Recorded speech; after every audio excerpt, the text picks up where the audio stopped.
बच्चों good morning. अरे आप लोग का चेहरा क्यों इतना उदास दिख रहा है भाई? गुड मॉर्निंग बोलने से जवाब दिया करो। चलिए, पिछले कालखंडों तक के हमने क्रमचय के बारे में अध्ययन किया था, परमुटेशन। अब हम पढ़ेंगे संचय के बारे में। क्रमचय से मिलता जुलता ही संचय है। संचय की परिभाषा ये होती है, पहले हम इसकी परिभाषा लिख देते हैं ताकि वो आपको क्लियर हो जाएगा। किसी दिए हुए वस्तु समूह, किसी दिए हुए वस्तु समूह में से क्रम का ध्यान न रखते हुए, क्रम का ध्यान न रखते हुए एक बार अथवा एक बार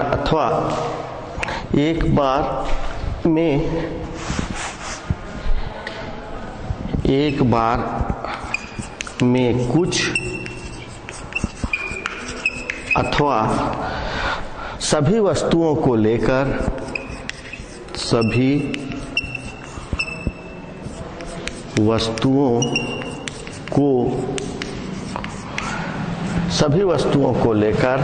जितने भी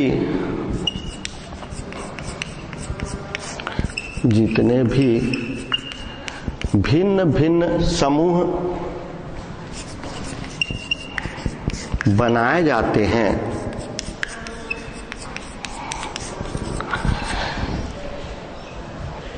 जितने भी भिन्न भिन्न समूह बनाए जाते हैं उनमें से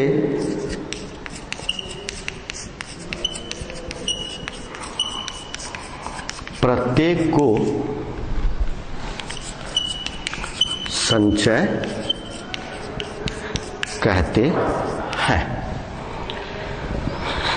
किसी दिए हुए वस्तु समूह में से क्रम का ध्यान न रखते हुए एक बार में कुछ अथवा सभी वस्तुओं को लेकर जितने भी भिन्न भिन्न समूह बनाए जाते हैं उनमें से प्रत्येक को संचय कहते हैं। कहने का आशय यह है कि यदि हमारे पास में कोई तीन वस्तु है, तीन वस्तु उदाहरण के लिए तीन वस्तुएं ए बी सी में दो को लेकर, हम यहां पर लिखे हैं ना, किसी दिए हुए वस्तु समूह में से क्रम का ध्यान न रखते हुए एक बार में कुछ अथवा सभी वस्तुओं को लेकर, तीन में से हम तीन को लेकर के चलें या तीन में से हम दो को लेकर के चलें, तो हम तीन वस्तुएं एबीसी में दो को लेकर, अब हम दो को लेकर बनने वाले समूह। अब यदि हम दो को लेकर के समूह बनाते हैं तो क्या क्या बनेगा? ए बी, बी सी और सी ए। ए बी, बी सी और सी ए तीन है हमारे पास, ए है, बी है और सी है। क्रमचय में क्या होता था, यहां पर तीन में से हम दो करके लेकर के चलते तो उसको किस तरीके से करते हम 3p2 लेते तो फैक्टोरियल 2 और यहां पर 3 माइनस 2 का 1 कर दिए तो ये फैक्टोरियल 3 और फैक्टोरियल 1, तो 3 इंटू 2 इंटू 1 बराबर 6 आ जाता। यहां पर हमारे क्रमचय कितने बनते? 6 क्रमचय बनते। उसमें यहां पर हमको क्या बोल रहा है? क्रम का ध्यान न रखते हुए, उसमें क्रम भी महत्वपूर्ण होता है। जब क्रमचय होता तो ए बी एक हो जाता, बी ए दूसरा हो जाता, बी सी एक हो जाता, सी ए दूसरा हो जाता। ठीक उसी तरीके से सी ए एक हो जाता और ए सी दूसरा हो जाता। तो क्रमचय में कितने क्रमचय बनते? 6 क्रमचय बनते। लेकिन ये संचय है और संचय में क्या बोला है? क्रम को ध्यान में न रखते हुए। तो तीन वस्तुओं के समूह में से जब हम दो को लेकर के समूह बनाते हैं तो हमारे कितने समूह बनते हैं? यहाँ पर 3 समूह बोलते हैं। यहाँ प्रत्येक को प्रत्येक को संचय कहते हैं। मतलब ए बी एक संचय है, बी सी एक संचय है, सी ए एक संचय है। ठीक इसी तरीके से यदि हम 3 में से 3 को लेकर के समूह बनाएं, तीन वस्तुएं में 3 को लेकर समूह, तो जब हम 3 को लेकर के समूह बनाएंगे तो हमारे पास सिर्फ एक ही समूह बनेगा, ए बी और सी, क्योंकि क्रम को हमको अब बी सी ए बी मैं लिखता हूं यदि वहां पर, तो भी वो वही है, क्योंकि तीनों जो पद है, तीनों वस्तुएं जो है वहां पर आ चुकी है। तो ये चीज क्लियर हो गया कि किसी भी दिए हुए वस्तु समूह में से क्रम को ध्यान न रखते हुए उसमें से कुछ या सभी को लेकर के जितने भी भिन्न भिन्न समूह बनाए जाते हैं, प्रत्येक को हम उसका संचय कहते हैं। एक उदाहरण देख लिए कि हम तीन थे हमारे, ए बी और सी, उसमें से 2 को लेकर के किए तो ए बी 2 आ गए, बी सी में भी 2 आ गए और सी ए में भी 2 आ गए। तो यहां पर 3 संचय बने और हम आपको दोनों में अंतर भी बता दिए कि संचय और क्रमचय दोनों अलग अलग क्यों हैं। क्रमचय में क्या होता था, क्रम को हम उसमें ध्यान नहीं रखते थे और उल्टा भी एक बनता था, ए बी बोल रहे हैं तो बी ए भी दूसरा हो जा रहा है, ठीक है ना, इसमें उल्टा नहीं बन रहा है। तो ये तो हो गया हमारा इसकी परिभाषा। इसके बाद आते हैं हम संचयों की संख्या ज्ञात करना। इसके बाद जो सबसे महत्वपूर्ण है, जैसे क्रमचयों की संख्या हम ज्ञात करते थे, अब आते हैं हम संचयों की संख्या ज्ञात करना।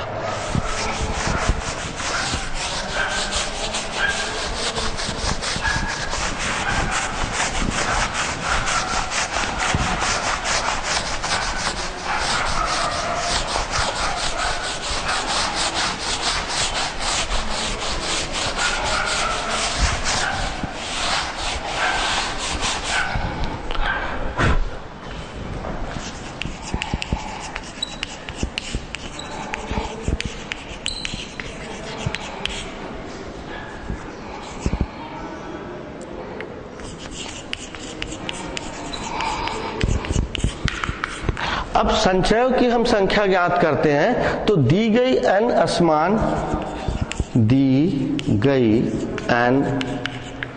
असमान वस्तुओं में से, असमान वस्तुओं में से एक बार में कोई आर वस्तु चुने जाने पर, आर वस्तु चुने जाने पर प्राप्त संचयों की संख्या ज्ञात करना। यह है कि दी गई n असमान वस्तुओं में से एक बार में कोई r वस्तु चुने जाने पर प्राप्त संचयों की संख्या ज्ञात करना। अब हम ये मान लेते हैं कि माना कि प्राप्त संचय x है, थोड़ी देर के लिए हम उसके संचयों की संख्या को x मान लेते हैं और प्रत्येक, माना कि प्राप्त संचय x है और प्रत्येक संचय एक छोटा छोटा सा समूह होता है। जैसे हम 3 वस्तुओं में से 2 वस्तु को लेकर के उदाहरण बताए थे, तो ए बी हुआ था ना, ए बी सी में से 2 लेकर के बनाए थे तो ए बी बना था। तो प्रत्येक जो संचय है वो छोटा छोटा एक समूह बना है। हमको ये बोल रहा है कि n असमान वस्तुओं में से एक बार में कोई r वस्तु चुने जाने पर प्राप्त संचयों की संख्या ज्ञात करना। to हम ये मान लिए कि माना कि प्राप्त संचयों की संख्या x है और प्रत्येक समूह में, और प्रत्येक समूह में r वस्तुएं हैं, r वस्तुएं हैं। संचय की संख्या x हो गई और प्रत्येक समूह में यदि r वस्तुएं हैं तो एक समूह के आर वस्तुओं को हम फैक्टोरियल आर प्रकार से रख सकते हैं। उसका जो क्रमचय होगा, क्रमचय बोल रहा है, ध्यान रखना, एक बार संचय आ रहा है, एक बार क्रमचय आ रहा है। तो प्रत्येक समूह में आर वस्तुएं हैं, तो हम यहां पर बोल सकते हैं अतः प्रत्येक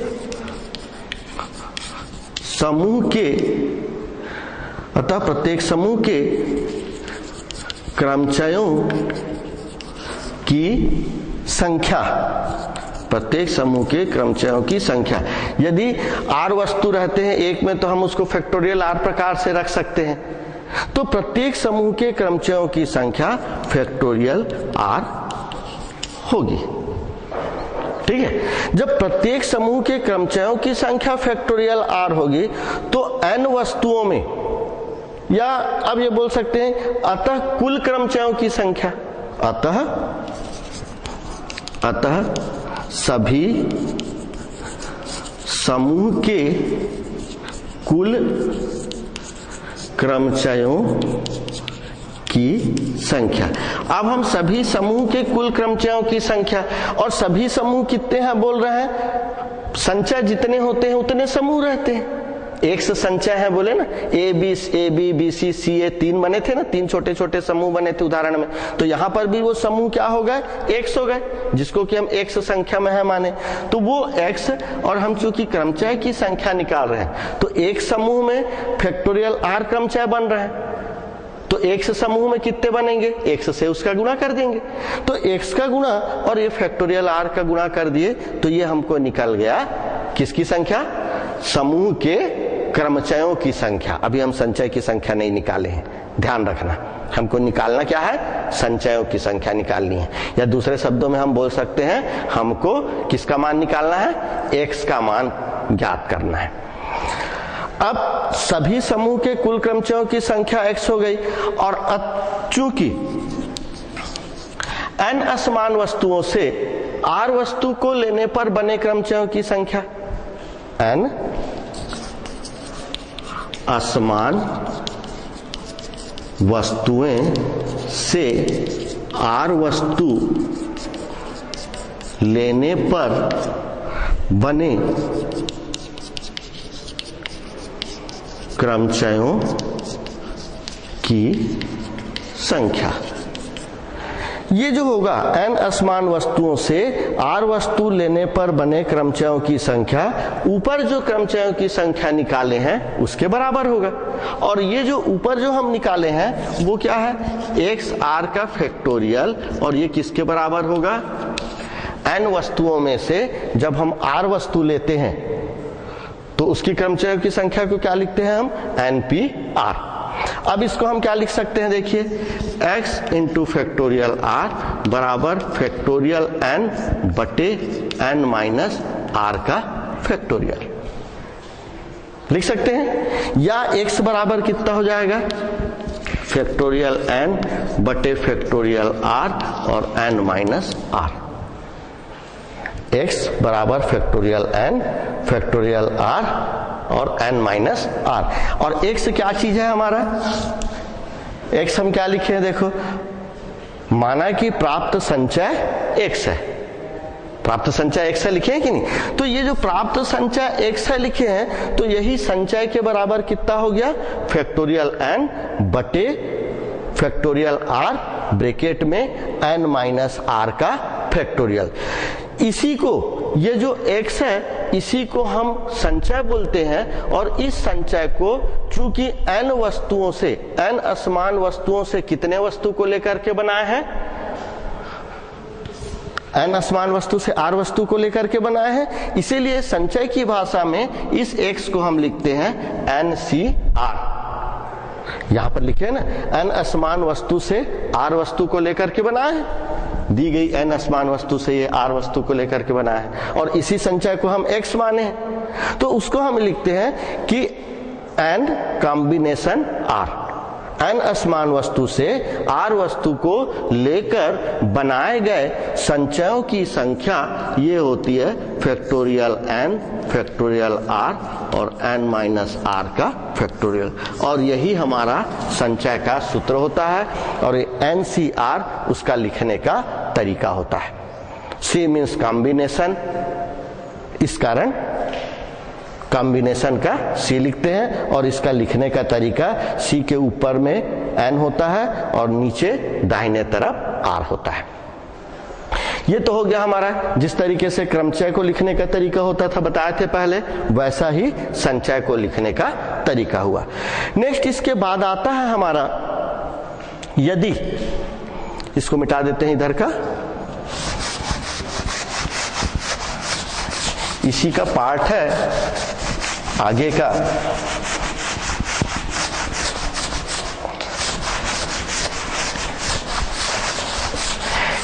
कि अलग अलग परिस्थिति में एनसीआर का मान क्या क्या होता है।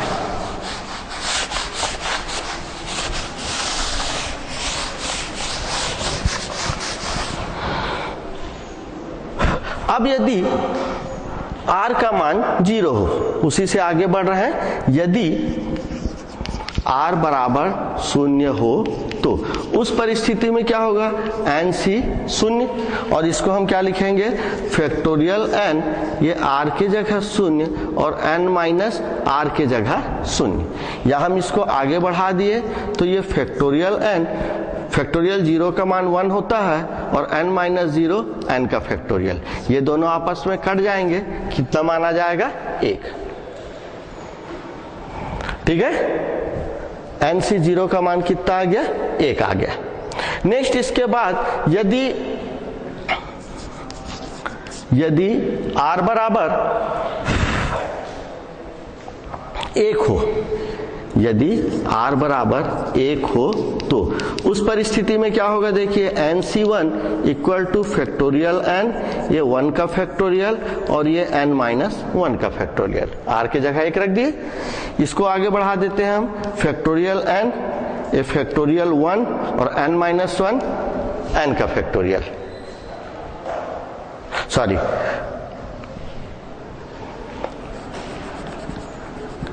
ये हमारा n माइनस 1 का फैक्टोरियल है। इस n के फैक्टोरियल को हम क्या लिखेंगे, n माइनस 1 का फैक्टोरियल और ये n माइनस 1 का फैक्टोरियल, ये दोनों आपस में कट गए, n माइनस 1 का फैक्टोरियल और n माइनस 1 का फैक्टोरियल, और क्या बच गया, n बच गया।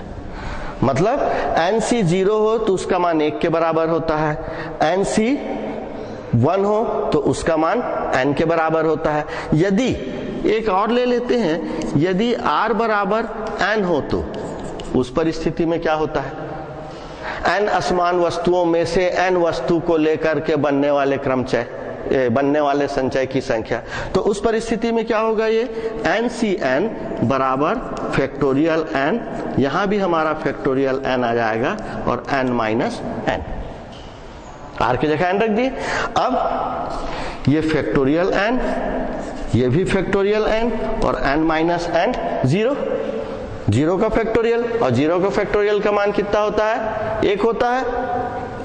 तो ये फैक्टोरियल n बटे n का फैक्टोरियल इंटू 1, ये दोनों कट जाएगा और कितना आ जाएगा, 1 आ जाएगा। ठीक है, तो इस तरीके से ये तो संचयों की संख्या ज्ञात करने में NCR बराबर क्या होता है, NC1 का मान क्या होता है, या NC0 का मान क्या होता है, या NCN का मान क्या होता है, ये हमने निकाला। इसके बाद हम ये देखेंगे कि क्रमचय और संचय, इन दोनों में आपस में क्या संबंध होते हैं। क्रमचय और संचय के संबंध, पूरक संचय किसे कहते हैं, तो आप लोग इसको लिखिए। उसके बाद में फिर क्रमचय और संचय में आपस में क्या संबंध होता है उसके बारे में अध्ययन करेंगे।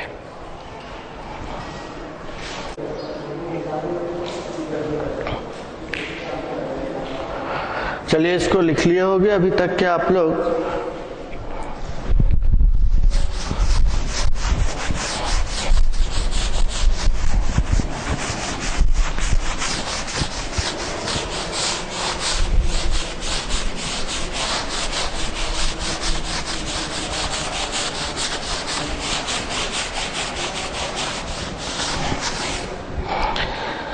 इसके बाद लेते हैं क्रमचय और संचय में संबंध।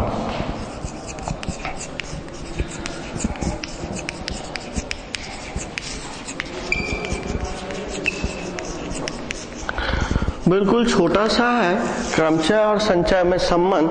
चूंकि हमको क्या मालूम है, चूंकि NPR बराबर होता है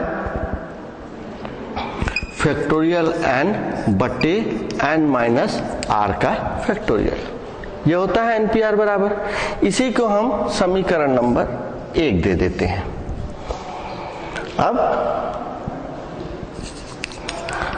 दोनों पक्षों में फैक्टोरियल r का गुणा करने पर कर दिए। यदि किसी समीकरण के दोनों पक्षों में हम समान राशि का गुणा करते हैं तो उसके मानों में कोई अंतर नहीं आता। यहां पर हम इसको क्या लिख लिए, चले फैक्टोरियल r NPR बराबर फैक्टोरियल r फैक्टोरियल n और n माइनस r का फैक्टोरियल। अब इसको या इस तरीके से भी हम लिख सकते हैं, फैक्टोरियल r फैक्टोरियल n और फैक्टोरियल r n माइनस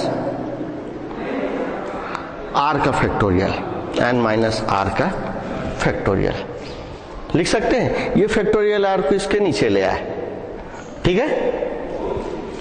अब यहां पर देखिए, ये फैक्टोरियल n और factorial r n minus r, ये वाला जितना हिस्सा है, ये वाला हिस्सा हमारा किसके बराबर होता है, NCR के बराबर। ये अभी देखो मिटाया भी नहीं है, आप लोगों को दिख रहा होगा, NCR बराबर factorial n factorial r bracket में n माइनस r का फैक्टोरियल।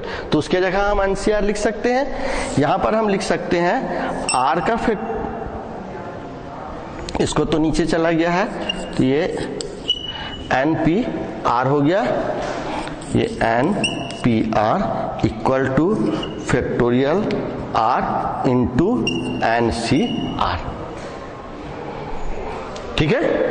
ये फैक्टोरियल r बचेगा, ये फैक्टोरियल r बचेगा और इस पूरा के जगह में क्या रख दिए, इस पूरा की जगह में रख दिए NCR। तो NPR बराबर फैक्टोरियल r NCR, ये हमको उन दोनों का संबंध को आपस में बताता है, ठीक है। बिल्कुल सिंपल सा है, कुछ नहीं है। दोनों तरफ गुणा कर दिए, गुणा करने के बाद नीचे ले गए और फैक्टोरियल n बटे factorial r n minus r, ये NCR के बराबर होता है, तो इसके जगह में NCR रख दिए, हो गया दोनों के बीच का संबंध, ठीक है। क्लियर है। अब नेक्स्ट इसके बाद आते हैं हम पूरक संचय। पूरक संचय किसे कहते हैं, चलिए लिख लिए।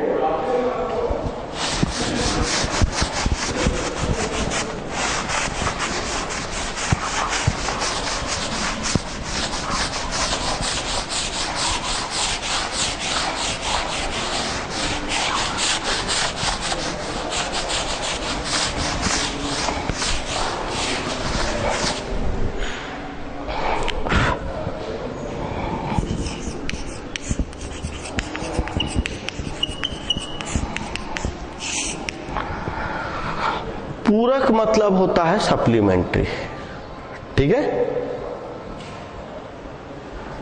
जैसे अब हम इसके नाम से लेते हैं कि दी हुई n वस्तुओं में से, दी हुई n वस्तुओं में से एक बार में r, दी हुई n वस्तु में से एक बार में r वस्तुओं को लेने पर, r वस्तुओं को लेने पर प्राप्त संचय। दी हुई n वस्तु में से एक बार में r वस्तु को लेने पर प्राप्त संचयों की संख्या, प्राप्त संचयों की संख्या उन n वस्तुओं में से, उन n वस्तुओं में से n माइनस आर वस्तु को लेने पर प्राप्त संचयों की संख्या के बराबर होती है, के बराबर होती है।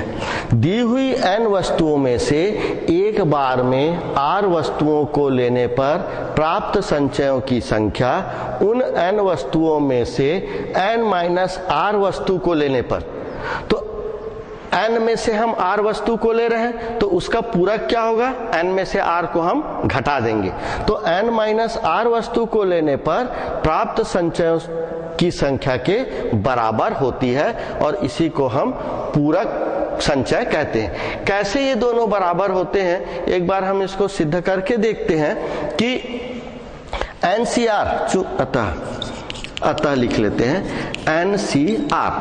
ये NCR बराबर क्या हो जाएगा, फैक्टोरियल n बटे फैक्टोरियल r और n माइनस r का फैक्टोरियल।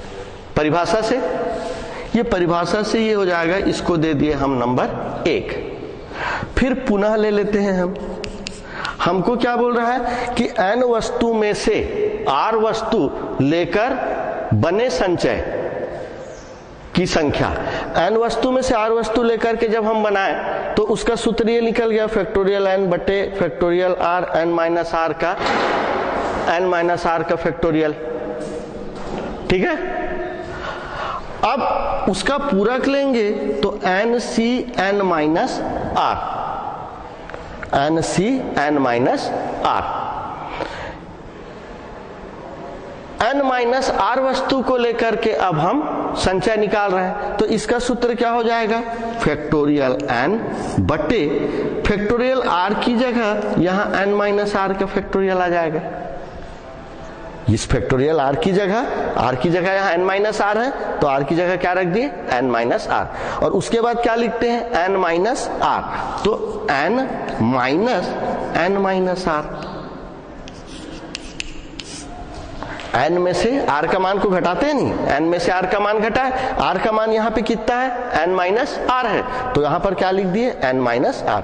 अब इस ब्रैकेट को खोलते हैं हम, फैक्टोरियल n बटे n माइनस r, और इसको खोलेंगे तो क्या होगा, n minus n minus minus plus r का फैक्टोरियल।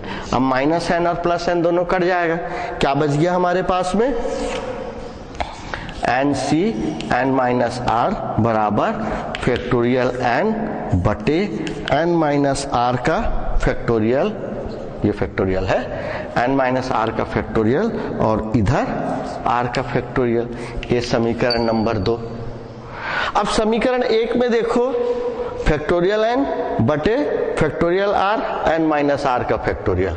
समीकरण 2 में फैक्टोरियल n बटे n माइनस r का फैक्टोरियल और r का फैक्टोरियल। जगह पर बदला है, 2 गुणित 3 बोले हम या 3 गुणित 2 बोले, अंतर तो कुछ नहीं होगा ना, तो n माइनस r का फैक्टोरियल पहले लिखे या इसको पहले लिखे, अंतर कुछ नहीं आएगा। और समीकरण, अतः समीकरण 1 व 2 से, 1 और 2 से क्या मिलता है हमको कि NCR जो है NCn माइनस r के बराबर होता है, या इसी को हम बोल सकते हैं कि n वस्तुओं में से r वस्तु को लेकर बनाए गए संचयों की संख्या, n वस्तु में से r वस्तु को लेकर बनाए गए संचयों की संख्या उन्हीं n वस्तु में से n माइनस r वस्तु को लेकर, उसके पूरक संख्या को लेकर बनाए गए क्रमचयों की संचयों की संख्या के बराबर होती है। यह कहलाया हमारा पूरक समुच्चय। ये जो छोटे छोटे से चीज हैं, और आखिरी में आप देखते होंगे कि हम डब्बे डब्बे में करके लिख देते हैं, डब्बे में करके लिख रहे हैं मतलब वो महत्वपूर्ण चीज है। जब हम इसके प्रश्न हल करेंगे तो इन्हीं सब छोटे छोटे चीजों की आवश्यकता होगी। नेक्स्ट, इसके बाद एक तो सवाल है इसके, उसको ले लेते हैं हम, मिटा दें।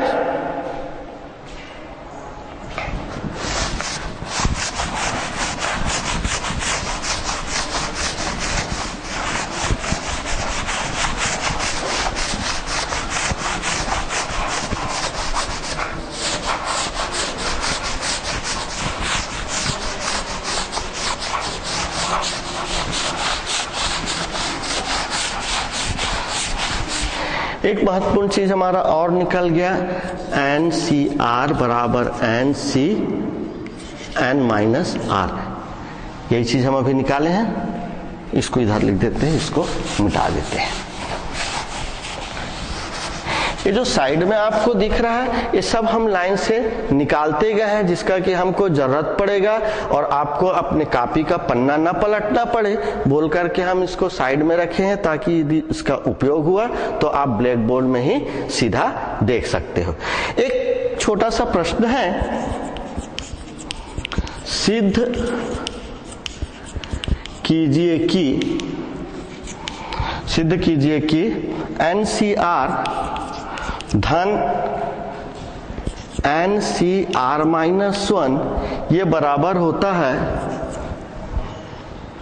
N plus 1 CR, N plus 1 CR। NCR धन NCR माइनस 1 बराबर NC1 CR। यह महत्वपूर्ण इसलिए है कि जब हम सवाल हल करेंगे तो इससे संबंधित अंकों से संबंधित प्रश्न आएंगे। जहां n है वहां कोई अंक आ सकते हैं। जैसे अब हम इसको हल करते हैं, लेफ्ट हैंड साइड लेकर के चलते हैं NCR और NCR माइनस 1। ठीक है, अब इसको क्या लिख सकते हैं हम, फैक्टोरियल n फैक्टोरियल r और n माइनस r का फैक्टोरियल धन फैक्टोरियल n r माइनस 1 का फैक्टोरियल और n माइनस r माइनस 1 का फैक्टोरियल, या इसको हम लिख लिए फैक्टोरियल n बटे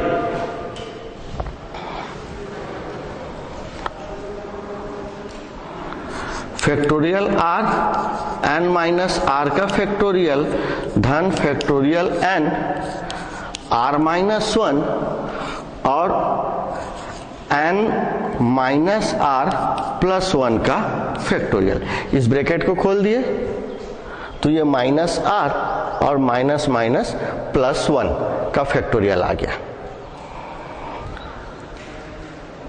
यहां पर नीचे में हमारा फैक्टोरियल r है और यहां r माइनस 1 का फैक्टोरियल है। हम इसको और क्या लिख सकते हैं,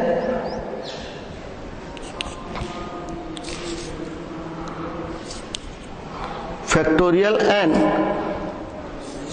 factorial r n minus r और n माइनस r के बाद, चलो इसको n माइनस r के फैक्टोरियल रहने देते हैं, यहां पे plus factorial n r minus 1 का factorial n minus r plus 1 और n माइनस r का फैक्टोरियल। यहां से हम फैक्टोरियल का चिन्ह हटा दिए तो उसके बाद एक अंक कम हो जाएगा। यहाँ क्या है, n माइनस आर प्लस 1, तो n माइनस आर प्लस 1, तो उसके बाद क्या आ जाएगा, n माइनस आर का फैक्टोरियल। और यहाँ पर r माइनस 1 का फैक्टोरियल है, इधर नीचे में r का फैक्टोरियल है। ठीक है, अब हम इसमें से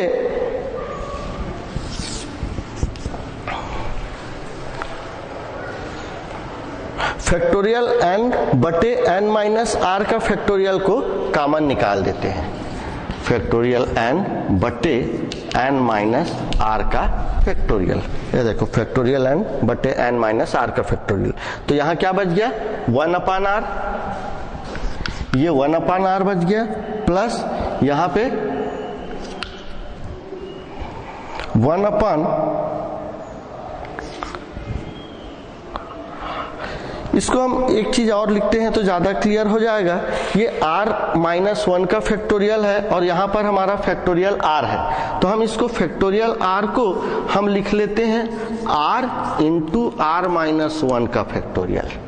इसके बाद वाला, तो ये इसलिए लिखे कि यहाँ पे देखो r-1 और यहाँ पे भी r-1, ये वाला हिस्सा और इधर वाला हिस्सा दोनों में कॉमन निकल जाएंगे। तो यहाँ पर हम जो फैक्टोरियल n-r कॉमन निकाले हैं, एक चीज और कॉमन निकल जाएगा, वो है r-1 का फैक्टोरियल।